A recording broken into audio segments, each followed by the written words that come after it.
চাকরি চোরদের একটিও ভোট নয়, এমনই স্লোগান উঠল হরিশ্চন্দ্রপুর থানা এলাকায় মাসালদহ গ্রাম পঞ্চায়েতের বিভিন্ন বুথে। কংগ্রেস এবং সিপিএম সমর্থকরা হাতে পতাকা নিয়ে বিভিন্ন এলাকায় জোরবদ্ধ হয়ে এই স্লোগান দিতে দেখা গেল। তাদের বক্তব্য, সম্প্রতি আদালতের নির্দেশে 26,000 শিক্ষক চাকরি হারিয়েছেন শুধুমাত্র শাসক দলের দুর্নীতির জন্য। এর আগে 50,000 প্রাথমিক শিক্ষক চাকরিও এইভাবে দুর্নীতির রায়ে ঝুলে রয়েছে। এইভাবে শিক্ষিত প্রজন্মকে শেষ করছে তৃণমূল। তাই এবার তৃণমূল আর ভোট নয়। আপনারা দেখলেন এবং আপনারা কাকে জয়যুক্ত করবেন বলে আপনারা প্রতিজ্ঞাবদ্ধ হয়েছেন এলাকার মানুষ? জয়যুক্ত করব বলেছি মনে যে আমরা রাহুল গান্ধীকে আমরা জয়যুক্ত করব ইনশাআল্লাহ।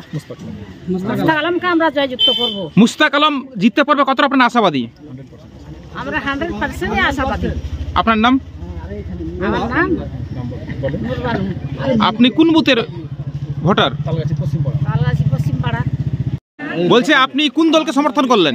আমি মুস্তাক আলমকে সমর্থন করলাম, কংগ্রেস রাহুল গান্ধীকে।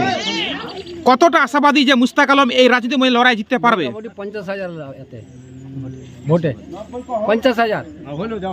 আপনার নাম? আমার নাম আজাহার। আর মমতাকে কেন ভোট দিবে? মমতা 26,000 লোক, 26,000 চাকরিকে ভোট নষ্ট করলে হয়। মমতাকে বলে 30টা লোক কেনে জেলা আছে, 177টা খালি মার্ডার করেছে মমতার লোক, এটা জানে না?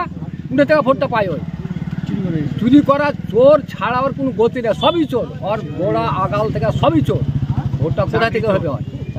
হয় চাকরি চোর, টাকা চোর, গরু চোর, যত চোর, কয়লা চোর, সবই চোর। ওর চুরিটা বাকি আর কিছু নাই।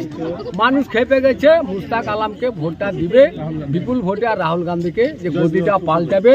আমি এখান থেকে আমার বক্তব্য শেষ করছি। মুস্তাক আলম যারা ভাই জিন্দাবাদ।